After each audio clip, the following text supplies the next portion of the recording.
Welcome to the Analytics Excellence webinar series sponsored by Black Hills IP and the SLW Institute. Today's subject will be focusing around using patent prosecution analytics to determine prosecution efficiency and waste and manage prosecution. Today's speakers will be Tom Marlowe and Jackie Spurtell. Tom? Yeah, hi, thanks, Giles. My name's Tom Marlowe.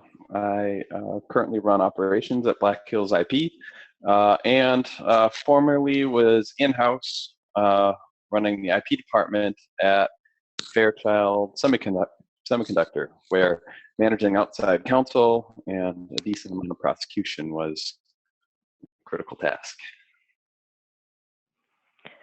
Hi, my name is Jacqueline Svertel, and I am currently an analytics specialist at Black Hills IP. And in a former life, I was in-house patent counsel for Thomson Reuters for several years. All right. Thanks, Jackie. So we're going to talk, according to the title of this webinar, patent prosecution analytics and what to do with them. There's three primary goals, I think, that kind of really summarize how you want to use these analytics. One is, well, frankly, to get insight into what outside counsel is doing and how they're doing it. The other is being able to manage this data, this process, without a tremendous amount of complexity. And the third piece is being able to use the data to improve your system, to improve your process, to improve the way that counsel does their prosecution, and to catch issues and be able to take steps to either save money or wind up with better patents, or ideally both. But before you can kind of focus on the goals, you need to take a little bit of look at what kind of data you're going to be using to analyze. And I'm sure most of you are aware of kind of public versus private. And so most tools that you're going to use are going to primarily have a public data component. By public data, we mean you can go out to a patent website, or there are data sources that are combing multiple patent websites to grab as much information as they can for you, not only bibliographic information, but also prosecution metrics or examination metrics as well. Now, some tools do provide private data, but that's not generally necessary sometimes because when you're talking about prosecution activity, a lot of that happens after publication anyways. But some tools do allow you to provide private information on that area. So the uses for these analytics, one, what we've mentioned, management of counsel, and that could be in-house counsel that's doing prosecution, that can be outside counsel doing prosecution. Other uses would be to look outside of your own organization, whether you're taking a look at competitors' prosecution activity, either to determine what are key patents in their portfolios, or to determine where there are particular weaknesses. The third, and one place that I really like to use this type of analysis, is from an M&A perspective. Early on, or at least before the deal is closed, it allows me to get an idea of how well the portfolio has been handled, and gives a nice overview of whether there's going to be a lot of messy prosecution to deal with once that portfolio gets handed over. So it helps from a budgeting perspective, it helps from a valuation perspective. And also, a lot of times, especially if you're doing an acquisition that includes a substantial portfolio, the question is going to come up: do you keep the counsel that has been managing that portfolio, outside firms that are managing it, or do you transfer to your current firms? And using prosecution analytics can give an idea as to how well they've been doing. It's a data point. Similarly, when you're working with partners, so whether these are joint development partners, licensors, licensees. Keeping an eye on how prosecution is going can be very insightful. If you're a licensee of a substantial portfolio, you're wanting to make sure that prosecution is going well because you're paying to have the protection from those patents is, well, it's important. So there's a couple of perspectives, though, with respect to this data. And I think, Jackie, do you want to go into that a bit? Absolutely, thank you. So I like to think of this public data, or what we want to do from prosecution. I take a look at it from two perspectives. And the first one of what is currently in prosecution. So these are things where you can make immediate adjustments. Examination is happening. If you see any trends, you want to be able to go back and immediately correct things that are currently there. So that's one perspective, current in prosecution work. Then there's this larger dispositions perspective. And this allows you, dispositions, to pick the time frame that you want. So that's great that you get to make some quick decisions about, there's some RCEs and that number's creeping up, but you also may want to look and say, has this been going on for quite some time, or is it that they just brought new counsel on and it's going to take a little time to adjust? And the disposition perspective allows you to view that and see a longer set of trends over a given period of time. Just as a note, dispositions include not only what could be currently in prosecution, but it would also consider things that have been issued and stuff as well. And so with that, we'll transition over to a possible tool that you might use to provide you with that data analytics. Yeah, so we're going to take a look at some example data to show how to use these prosecution analytics. There's tools that are available out there. Some of them are better than others. Some of them are, compile the data quicker or in different ways. At the end of the day, you can use one of the tools. Depending on your portfolio size, you may be able to pull this information from PAIR, or you may be able to pull this information from a docketing system and be able to compile it in similar ways to get different views. The views that we're going to see come from a tool that's built on Patent Buddy, and we use them because it's an in-house tool that we use, and it allowed us to create these slides relatively quickly to facilitate this discussion. The data that we're looking at here is going to be all public as well. So let's take a look at a couple of ways that we can slice and dice this. So the first is taking a look at things from a in-prosecution perspective. So these are items that are currently being prosecuted, and we use this information for what I like to call surgical fixes. So I'm going to be looking at the data, and what I'm trying to do is find things that I can go in and improve or fix on a case-by-case basis.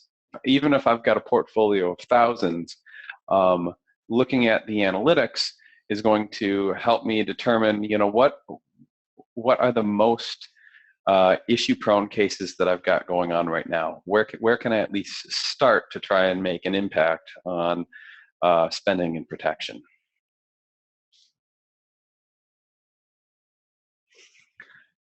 So this is, I think, the same slide from just a minute ago, but we'll take a look at some of the data that we have here. Here we've got a fairly substantial portfolio, about 7,600 matters in prosecution. That represents the set of data that we're really going to be digging into. And one of the first places that I like to start is with office action activity. How many of these matters have one office action, two office actions, 3, 4, 5, 6 plus? Generally, what I like to see on this type of a chart is a nice downward taper. And I have a taper like that pretty well here. The fact that I have more second office actions than first office actions, they aren't too far off, so that's not raising too many flags for me. But if I really run out of things to dig into, that might be a place to start.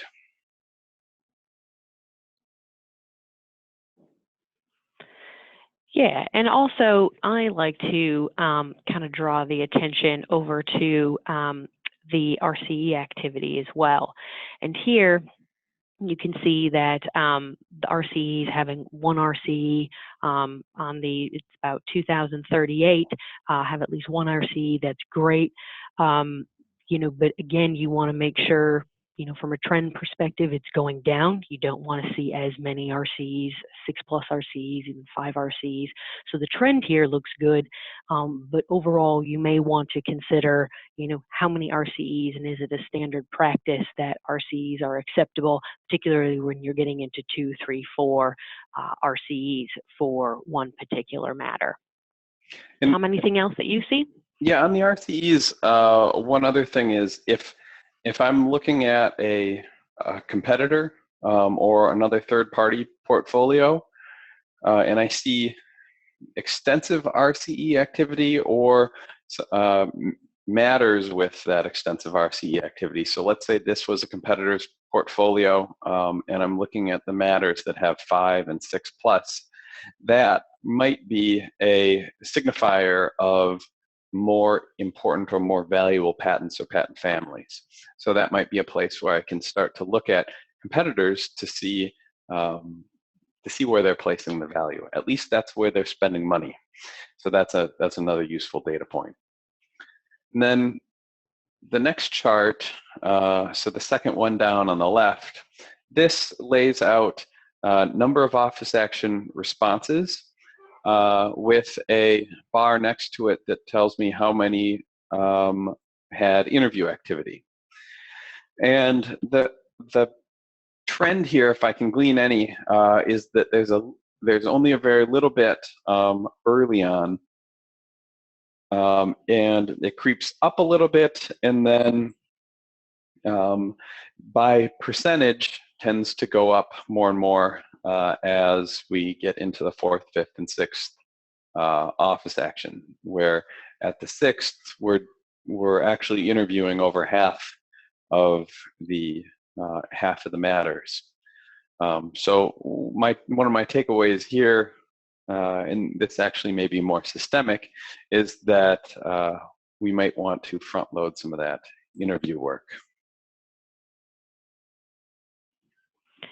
Yeah, absolutely. And I always like, my favorite graph of these is, again, the bottom left, the response extension activity.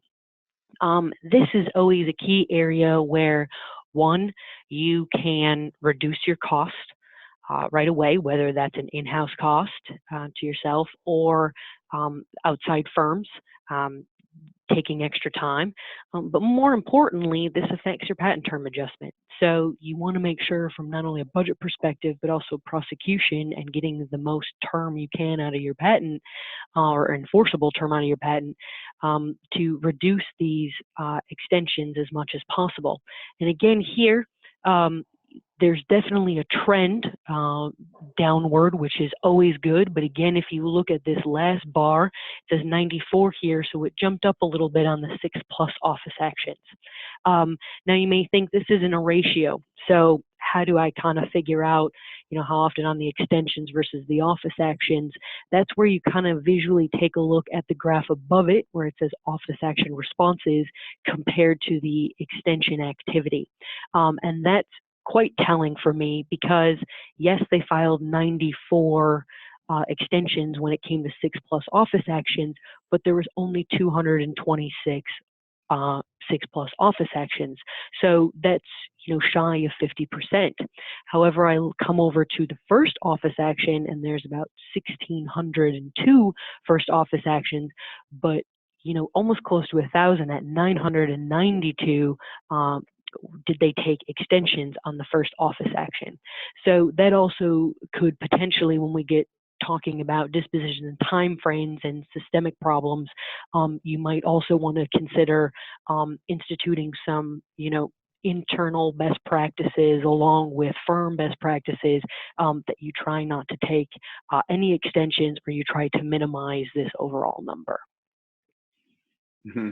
Yeah, that's really good. And the last thing that I want to talk about on this slide briefly is the bottom right corner restriction requirement activity. I personally don't like restriction requirements. I think they can be avoided altogether, saving costs across the portfolio. And when I look at this trend, something's going on. In 2014, we had a lot fewer restriction requirement activity. 2015, it crept up. 2016, it almost doubled from the previous year.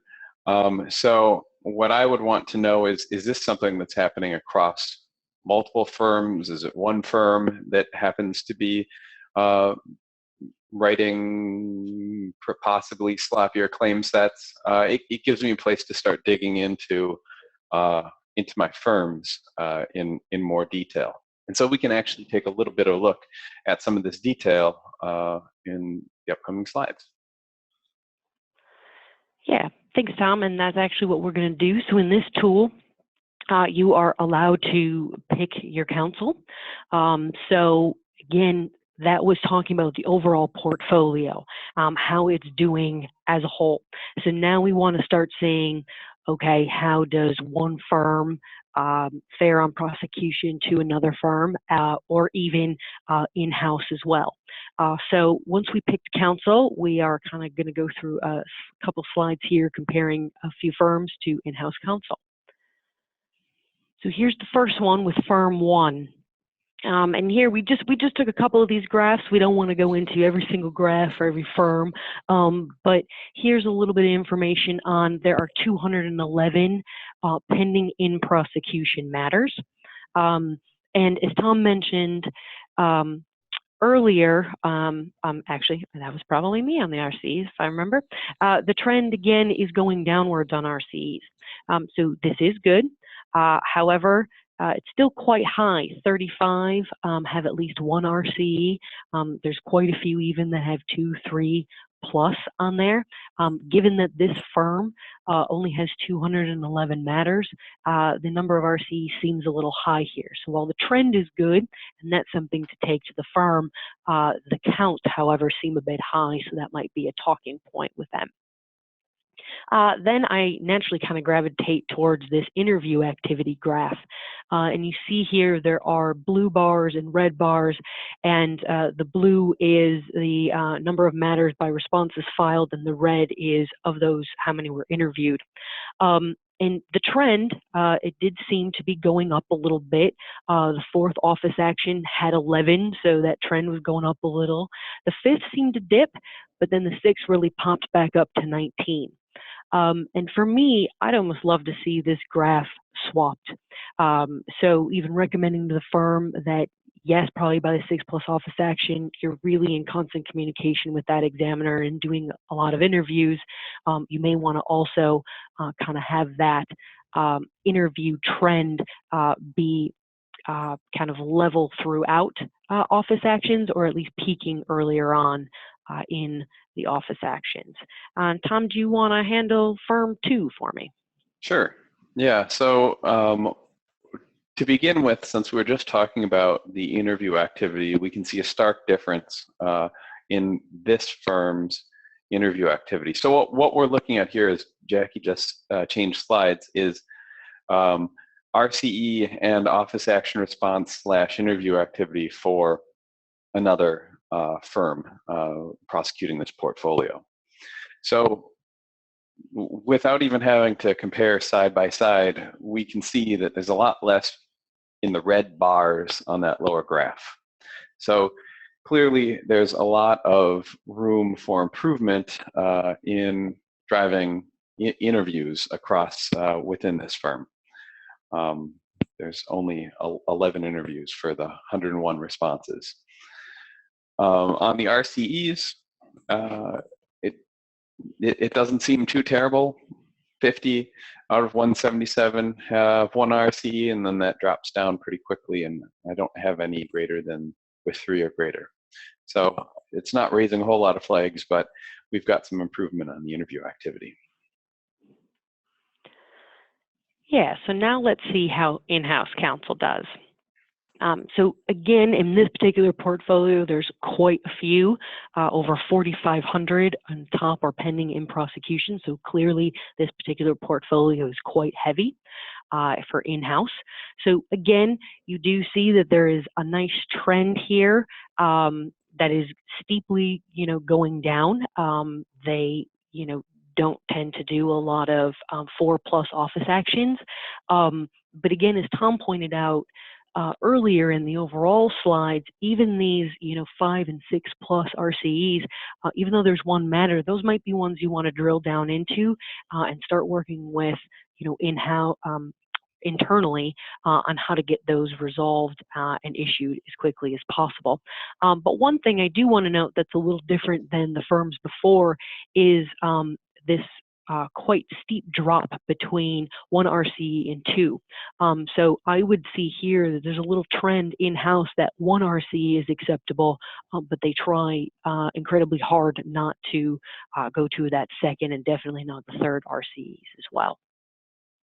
Then dropping down to this interview activity graph, I like what I see here. So again, they have they have tended to on the second office actions, that's the highest amount with 151 interviews.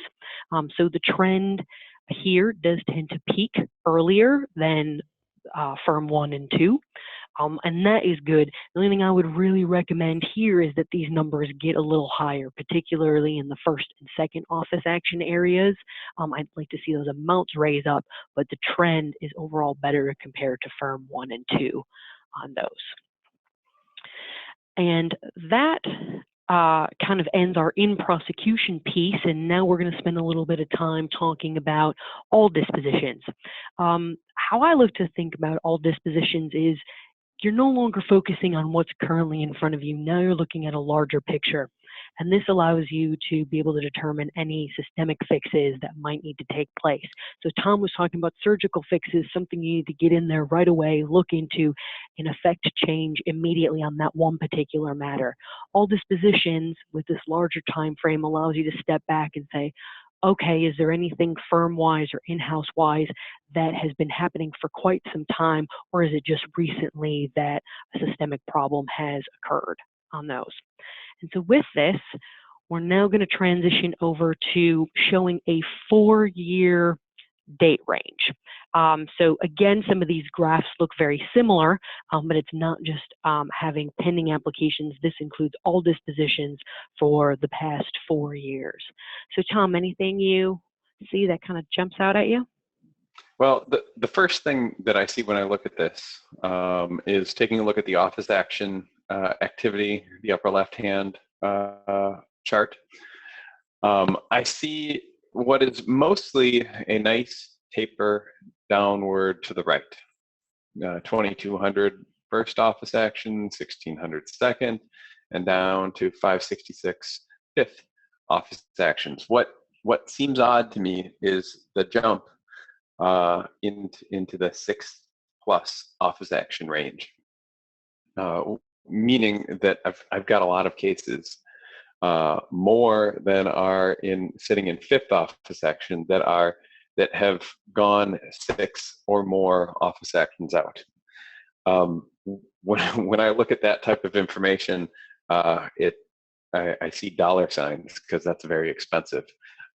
Generally, I want this trend to continue downward, to have it, as few as those 6+ as possible. Certainly, there's going to be times where there's a strategic reason to have some cases out that long, but it should fit the trend, and this one doesn't. So it's a place where I would start digging. Yeah, and similarly to the RC graph that we saw in the in prosecution metrics. Again, the trend is good. It seems to, kind of taper down from 2746 down to about 1500, and that is, good. You want to see that trend, but yes, this is 4 years, but you will also see there's quite a few 4, 5, and 6 RCs, and that might be something to drill down into and look at those matters and figure out from a kind of system and an overall disposition standpoint of, why were those RCEs? Were those really important patents? Are they of value? Or were they kind of forgotten about and counsel just kind of kept applying RCEs to keep it going until, in-house counsel said, okay, enough, we need to get this issued and get it off. So definitely stuff to look into, but overall the trend on this RCE is good. On the interview activity, and we've talked about this a bunch, and it seems like the consensus is we need more interviews and we need them more focused earlier on in prosecution. So when I take a look at these numbers, I see steadily increasing interviews, which I can understand why that happens, right? You get later into prosecution, and as an attorney, you start running out of options. You've got to call the examiner. From an in-house perspective, though, I'd like to see that happening earlier on so that I can avoid that 4th, 5th, and 6th office action. So seeing this more level, at least percentage-wise, and at higher rates, especially early on, is something that I would be pushing for. So maybe changing some procedures with counsel, requiring interviews at the 1st and 2nd office action may help turn some of this around. It might even affect some of the numbers that we see on the graphs on the top. And Tom, if I remember correctly, I was actually looking at these numbers, particularly through the 2nd through the 6th. It seems to be fairly steady state, a little increase, but fairly steady state. Whereas when we were going in the in-prosecution section, it seemed to be very heavily on the 6+. So again, systemically, this looks much better than it does what stuff's in current prosecution. So again, maybe there's a little surgical fix that needs to happen with some firms or internal practices to get back into the groove of doing some more interviews, because it looks previously, over the past 4 years, that's actually been a fairly steady state there. Yeah, I agree with that. And again, I always like looking at that response extension activity to see where I can save some cost and to, get the most term for my buck. And again, I'm amazed by this one that the trend has gone down, but there was just that little uptick on the 6+ office action and the extensions. It went up to 250. A little bit up from 232 on the 5th office actions. But again, those ratios of comparing the office action response to the extension activity, on the 6+, you have 250 extensions, but 764 office action responses. That's a little under a third, whereas if you go back over to the 1st office action, again, you're looking at 2014 and almost 1,400 at 1,392 had extensions on that. So that is quite a higher percentage than the 1/3 that was happening at the 6+ office actions. So again, something to look at from both a term perspective and a cost perspective. So let's take a look at a little bit of detail now and compare some firms from a systematic perspective. Okay, so Jackie, what are we looking at here? We are looking at the number of office actions between firm 1, firm 2, and in-house. So you will see here that the trends for the most part are going down. That is good. However, things that I like to note here is firm number 2. It tends to have a few office actions that drag out on those 4th, 5th, and 6th office actions. However, firm one was doing great with, little to none, but then they popped up a little bit on 3 office actions. So they all seem to have a little bit of stragglers, but the best one here seems to be in-house, where they have no 6+ office actions, and they're trying, very hard to stay in the 1 to 2 office action range.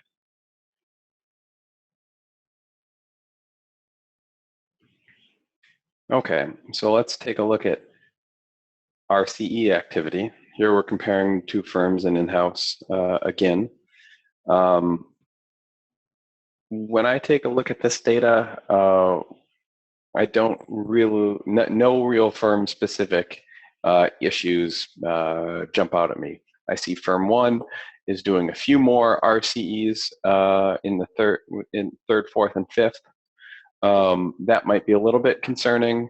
They're also handling a lot more matters. Firm 2, similarly in-house, there's just fewer to deal with, so I think that's accounting for some of the lower numbers in the third, fourth, or more. So I think there's nothing that I would necessarily want to drive on a pure firm by firm level. If I want to decrease my third, fourth, and fifth RCEs, then I think that's more of just a pure systemic issue I would approach. Yeah, I agree. And moving on to our office action per interview. Here, there's comparing firms 1, 2, and in-house. The biggest change the biggest notice I see here is the lack of interviews at all. So you have, firm 1 seems to be doing the most interviews, but it seems to be much later on. The 6+ office actions, they have 3 office actions, and then 2 of them they interviewed. I know that's a small amount, but again, that's where they seem to be focusing. Very few at the first office action level for firm 1. That also seems to be the same kind of trend for firm 2, but almost the most interesting piece is that the couple that in-house has chosen to take, they've only done 1 interview. So maybe that's something internally that they need to discuss on doing some more interviews. And with that, then they maybe could take on, some more work in-house and relying less on firms. Yeah, and you definitely see, again, systemic issues with just not doing enough interviews across the board, right? Yeah, absolutely.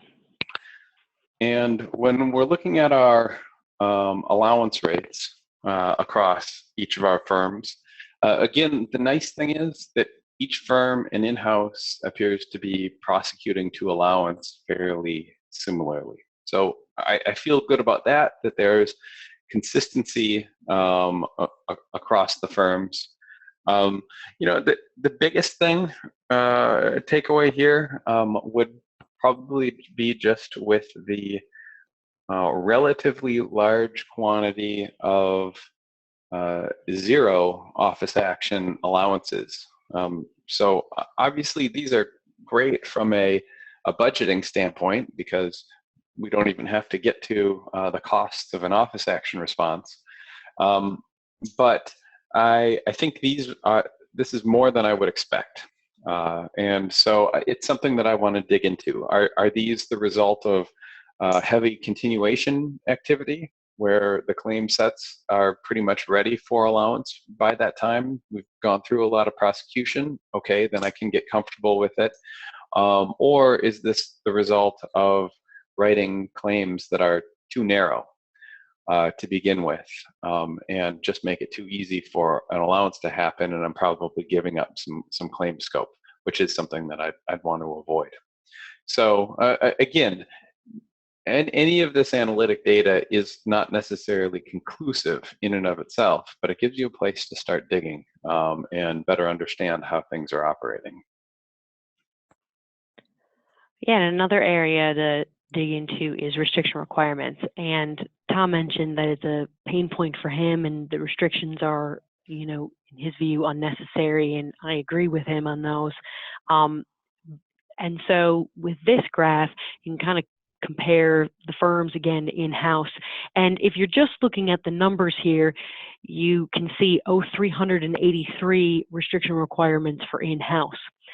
However, when you compare that to the overall restrictions that were happening, and go back to the overall screen, actually only 7% of what was done in-house had restriction requirements.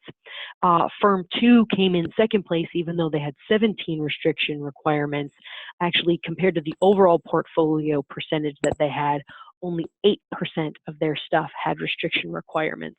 And here with Firm 2, where it had the least number, which is 14 in this graph, however, given the size of the portfolio they're responsible for, they had up to 10% of theirs was a restriction requirement. So sometimes the numbers here where they've only had 14 restrictions, yes, that might seem low, but when you compare that to the overall percentage of the portfolio they have, that might be an area where you need to, chat with that firm about, making sure that, the claims are in a position where there's not restriction requirements for that.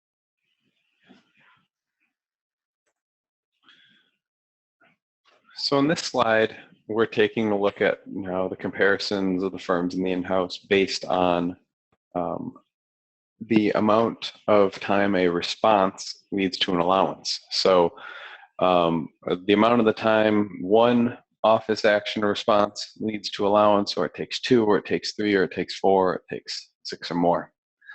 And what I like to see on these types of charts are higher numbers on the front end, especially with the second office action response, which is fairly reasonable if you think about how prosecution goes. You get your first office action, you write a response, you get your final, and ideally you respond and get an allowance.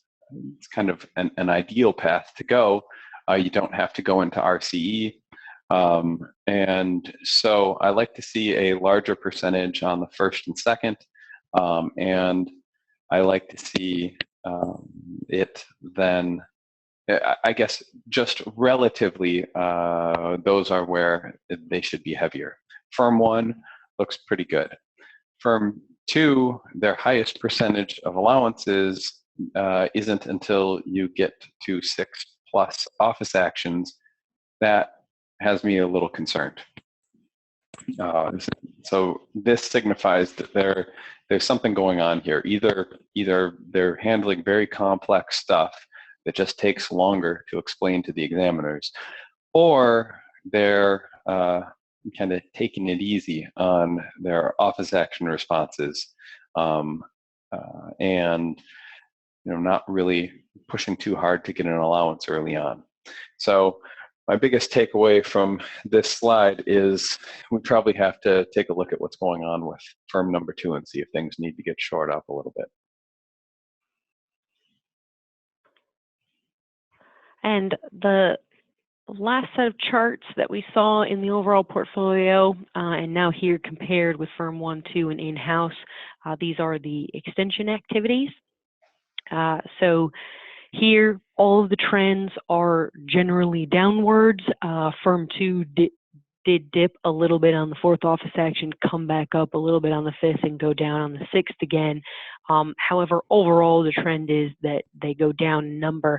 However, naturally, they would go down because not too many things that are in prosecution or with previous dispositions would have a lot of 6+ office actions. So overall, the recommendation that I've been saying throughout this webinar is just getting these numbers down. So the trend here is good. Now let's just get fewer extensions, not only for the firms, but also internally here as well. Yeah, and some of these would be good to look at, just on that last slide, would be good to look at as a percentage of the office actions for each time period. And then, I mean, the beauty of some of these numbers is all of this is avoidable. So if you're starting to get big budget constraints, this is an easy place to attack by just putting in stricter controls with outside counsel. It's not going to cost you any more as far as attorney time, but you'll save a bunch of money on those extension fees. Absolutely. And so this last graph that we've got here compares the firms in the in-house provisional filings, or I should say converted provisionals, priority filings, and continuations, divisionals, basically follow-on cases. So the provisional based are in blue, the regular priority filings in green, and then your continuations, divisionals, follow-ons are in, I think that's like a brown color. The takeaway from this is that if I'm going to analyze this, one of the trends that looks interesting is if you look at the bottom graph around 2011, 2012, more original priority cases were filed in-house. Additionally, during that same time period, or just slightly after it, more continuations divisional CIPs were filed by the two firms, the two outside firms. This is something that I would want to take a look at because when I bring more cases to be filed in-house, generally that's because we're trying to save costs by keeping the filings internal. But what sometimes can happen is that we see outside counsel pushing more continuations and divisionals in order to maintain a heightened billing level, which is kind of adverse to my plan of cutting costs.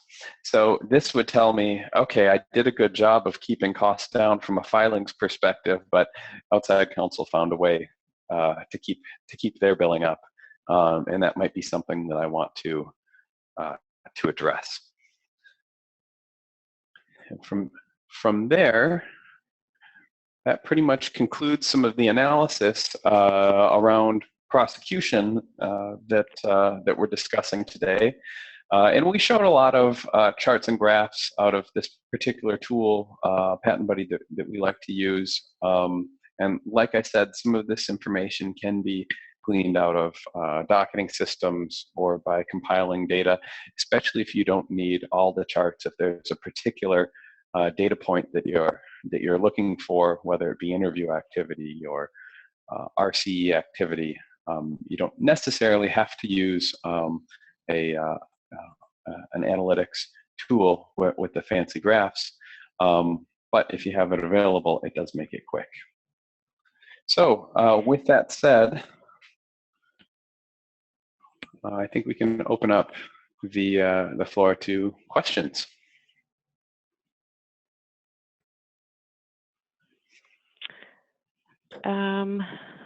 Yeah, there was a question here about,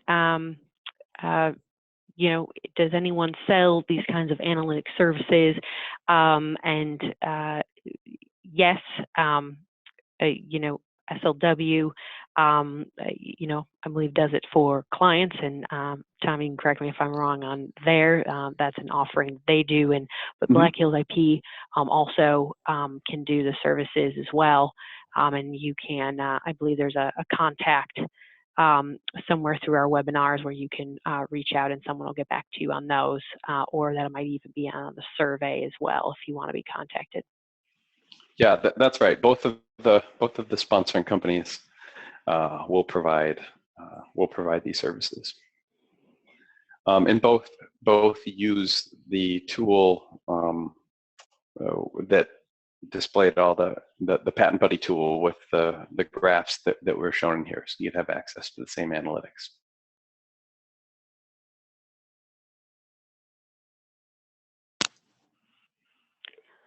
Give it another moment. Does anyone have any other questions or comments on that? I know that there was a comment about kind of some of the quality of the graphs. Unfortunately, we did try to, get it in so people could see as much as possible. But I do know that we reproduce these slides. So hopefully you get a better chance to go back and grab those and can kind of zoom in on the areas that you're interested in.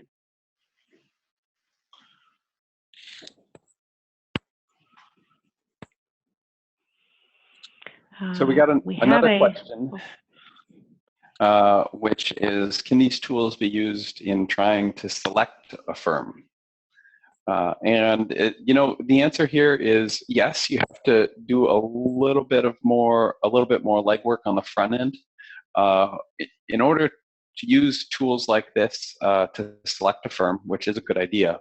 What you'd want to do is find current clients of the law firm that you're going to be looking at, and then pull together some exemplary pieces of a portfolio. Ideally, I would recommend across a few clients and see what kind of trends the firms that you're looking at have, and to be able to do some comparisons. With the Patent Buddy tool, you could do that by simply pulling in a whole bunch of patents. Say there's a technology class that you were interested in, pulling in a select group with some statistical significance, a few thousand in that class. And you could take a look at the patent attorneys or firms that prosecute in that class and then do similar comparisons. So basically treating the class like your company and see how the different firms have trended within that class. Another question is the public data for US only? Well, so with respect to the tool that we've been showing, at the moment it's all US based pair data.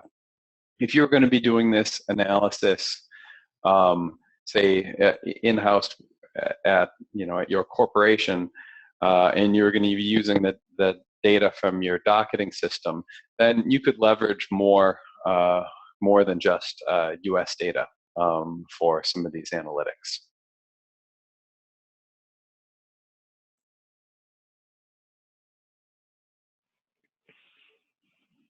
Excellent.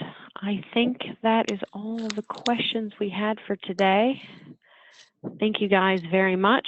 I have one more slide here, and that is, my apologies. Please join us for the next analytics presentation, and that topic is using patent portfolio and filing trend analytics to help guide patent portfolio development. Quite a mouthful, but I'm sure it'll be very informative. That will be on April 5th, 2017 at 1 p.m. Central. Thank you everyone for your time, and have a wonderful afternoon.